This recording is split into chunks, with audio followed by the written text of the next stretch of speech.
For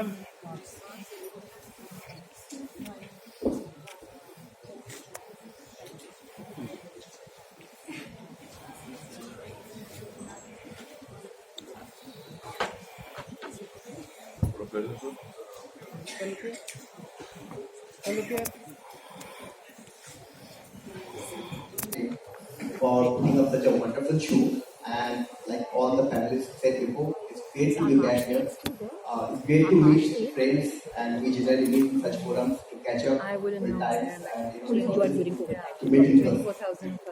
So first of all, it's really privilege to be a moderator of such a esteemed panel members. All have a very rich experience in CSR and development experience. Now the topic of telemedicine, it's a very interesting topic, especially in the current times. Telemedicine as a concept is not new. It's been present in India for a long time. In 2001, the first pilot project happened when ISRO partnered Apollo hospitals to start a telemedicine project in Andhra Pradesh. And since then, we have come a long way, in 20 years, in a long way, where we have seen many initiatives from the private sector as well as public sector in different undertaking different projects in telemedicine. So in this discussion, we will try to find out what are the developments that have happened over the time. Is telemedicine really effective? And what are the gaps existing in it? And if it can be addressed, how best it can be addressed. So I will start with Mr. Agarwal. Sir, you have very rich experience in the sector. As I told you, I have heard you as a panelist in many of the conferences where I was growing up in the sector. So I would like to understand, sir, is telemedicine really effective as compared to face-to-face meeting with the doctors?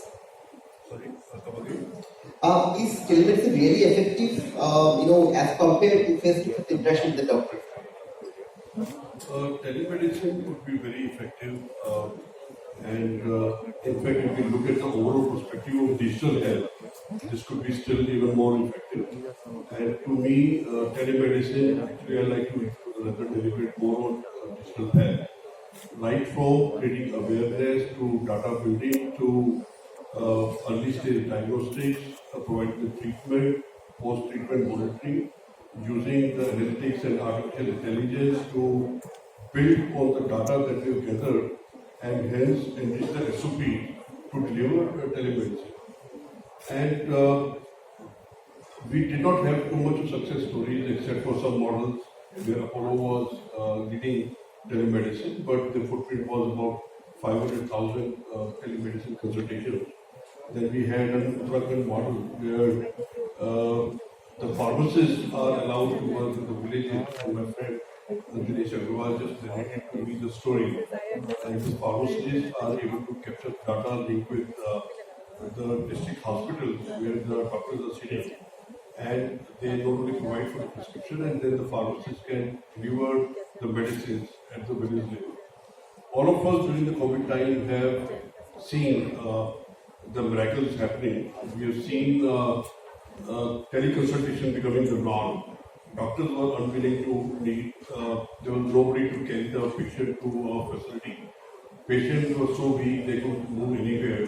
So the only recourse forcibly was to have telemedicine. And I have been a patient myself during those days, and I think only the courtesy telemedicine, not exactly in the manner that we understand telemedicine, but I was able to share my reports, I was able to consult the doctor over the phone. He would give me the prescription, I'll send that prescription to the specialist, he would further advise me, etc. etc. So, telemedicine, I would say, is a very, very important tool, can be made much more effective. We have to look at data integrity, we have to look at compatibility of all the different technologies which work on the telemedicine. We also have to ensure that patient-doctor privacy remains there. So it comes to that about the challenges, but I think the time of digital health or telemedicine has arrived. The Prime Minister has already announced Digi Health mission, which has 4 components. We'll talk about this later part. But there is much more which could be done, and particularly in the environment where we have only about 2% doctors which are serving in the rural areas, and 23% serving in the smaller towns and 75% in the larger metros like where we live normally. So the scope is humongous. Each day there is a learning, each day the technology enablement is making it much more efficient. So the journey is, the rewards are going to be bigger, the journey is just begun. I would say. Thank you. Thank you, Dr. Gopal. You mentioned about technologies. So coming to Anupam, you 2001 to 2020, I think we have covered a long distance, and technology has grown leaps and bounds in this 20 years. And I'm sure because telemedicine was technology. So what do you think over the period of 20 years? What kind of technology and products that have enabled telemedicine to be more effective? Thanks, Parth, for that very important question. You mentioned, and of course, good afternoon to everyone. I know we are just in between you and the lunch, but then we will. What I wanted to share here very precisely, Parth, was point number one. As in, you said 20 years, and 20 years is a long time considering the fact we were probably one of the earlier ones in the world to pick up something like this in 2001. And very, very promising projects were taken up. But I think the challenge that they felt, or the projects that came in over a period of time, the challenge, whether that was a cancer focus or any other focus that came in primary healthcare, was the technology. And I think over a period of time, there has been definitely a sustained increase in the interest of the innovators in this area. And if I look at what was 11% before pre-pandemic in terms of investment which was getting into telemedicine, is around 40% right now. That's the kind of interest that has risen over the last 18-19 months. But specifically over the years, the various IITs and various technology institutions have also incubated a lot of ideas and thought processes around. Basis which very small things like otoscope or probably the dermatology kits have been identified, created beyond the ECGs, which were initially there as one of the prominent spaces to take care. And they have done a well-rounded study around the primary healthcare, which needs to be the core focus of telemedicine, and bringing equipments around that, whether that's a stethoscope or even a pulsometer, and then connecting it with the M2M technology. I think that those are very big changes which we have seen. I initiated a pilot in 2014, and we only had an ECG at that point in time to work around, play around with the PHCs and the district hospitals. Today we have a bounty of other elements which gets into it, as I was mentioning too, which focuses not on the dermatology part of it, which is generally a problem in the rural areas, or even the lung element or with respiratory side of it. So those are aspects which have been taken up over and above the existing broader spaces. Thank you. Thank you, Anupam. So, we believe that one of the key roadblocks for telemedicine was about its legal recognition. And that changed in March 2020 when Medical Council of India along with NITI Aayog came up with a formal guideline legalizing telemedicine. So my next question is going to be Vashi to you. How has legalizing telemedicine in India, especially during the COVID, has helped it, as a tool to be used more? Right. First of all, it's a pleasure to be here. Thank you for inviting me. Yes, so absolutely. I think telemedicine, as we've been discussing, it's not a new concept. It's been around for quite some time, but it has been challenging for it to really take off. And that is something that the COVID era has accelerated in a very big way, because obviously it was not feasible and also not safe for people to really go in for in-person consultations. So there was definitely a behavior change that we saw there, and there was a shift in terms of the demand for these services, which really went up. Now the government, of course, tried to respond to that quite quickly, and we came out with these telemedicine guidelines, which I would say it is going to be still something that you will see an evolution. It will still be something which is work in progress, because digital, especially a space where we are always learning something new. And the more these guidelines are implemented by state governments, the more feedback we get from the ground in terms of what's working, what's not working, what needs to be improved. You will definitely see other versions of these guidelines coming out as well. But I think it was a very necessary step because it provided the much needed legitimacy to this space and went along with the demand side increase that we were saying. So I think this was an important measure. But there's a lot more that we need to do, and we perhaps come to that when we speak about the challenges and the opportunities in terms of really maximizing the potential of telemedicine. Thanks, Umesh.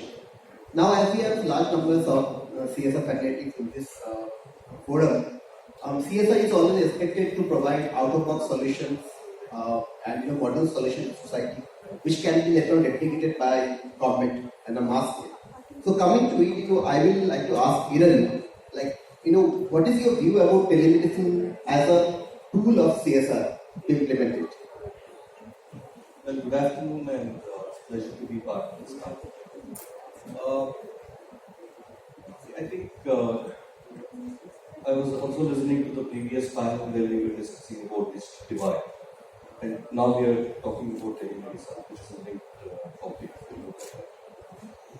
And there is always this feeling that though it has been 20 years, we are not moving forward kind of thing. But what struck me was that if you look at 2015 when we started Swachh Bharat Mission, that was something very simple. But then that is when we realized how much work needs to be done related to Swachh Bharat. So if you look at from there and from Swachh Bharat to technology, there is a journey that needs to be done. And in 20 years, whatever has been it's happening in digital growth, we have been as a nation working for the world, developing things globally. But when it came to looking at our own selves, there was a lot of lacking. So yes, the pandemic has definitely created a need for telemedicine, and the medical fraternity also started thinking that this is another medium of consult. Earlier, though there were telemedicine opportunities, all stakeholders were not willing to take up that path. But today that has become inevitable and it's happening. Also, if you look at more than 70% of the medical facilities are based out of urban region. So when we talk about telemedicine, for me as a CSR professional, I look at it from people who can afford and people who can't afford. And for me, urban telemedicine definitely will pick up and it will grow because the required infrastructure is already available. But when you look at the rural reach, that's where we feel a lot more things have to be done, and that's where CSR can definitely play a role. Because even if you look at primary health centers, there are more than 43% primary health centers which doesn't have doctors on a regular basis. So can telemedicine become part of that process? Because you already have a setup, you have a pathology lab and a few paramedical people available there. So can you look at some kind of a telemedicine solutions there? And definitely this is where CSR can come into play. Let me give an example of Seva International, which has started e-clinics in Uttarakhand, where it's a pahari area, you all know that, and the reach is going to be an issue. So they have created this model wherein there is a nurse and they have some basic testing like sugar, blood pressure and those kind of things, and a doctor is available on phone. And prescription is sent through mail and given, it is printed and given. But if you look at that thing also, the people who come there, they feel, okay, I'm getting a prescription, but medicine killer. For that, I have to again walk. Instead, I can go to a pharmacy and tell what is the problem, and they themselves will give me some medicine.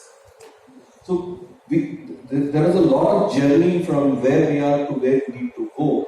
And CSR can definitely work in creating these kind of, I would say three things basically. One is, how do we create a mindset change, behavioral change, wherein we get people to adopt to this, both from the doctors as well as the patients. From both sides, this change has to be made. Second thing is, can CSR look at equipping the established centers? Already there are centers, government mechanism, private mechanism. Can CSR become part of creating the telemedicine facilities? It's not only giving the IT infrastructure, but you need to also create a pool of doctors who will be available on call. So it has to become one more vertical. If I am consulting in an hospital, I cannot do telemedicine. Because it's not something like when I am voluntarily available, I will do. It has to become a profession. So I sit at one place and start taking consulting, which means a pool of doctors and a vertical has to be created. And the third thing is how do we create the required diagnostic facilities in and around those places so that telemedicine can become and can be looked at more robust. Thanks, Kevin.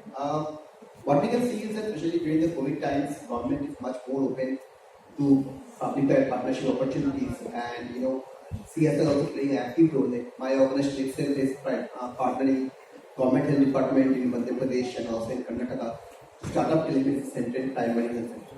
So that can be ideal solution to this. As Dr. Agarwal had mentioned that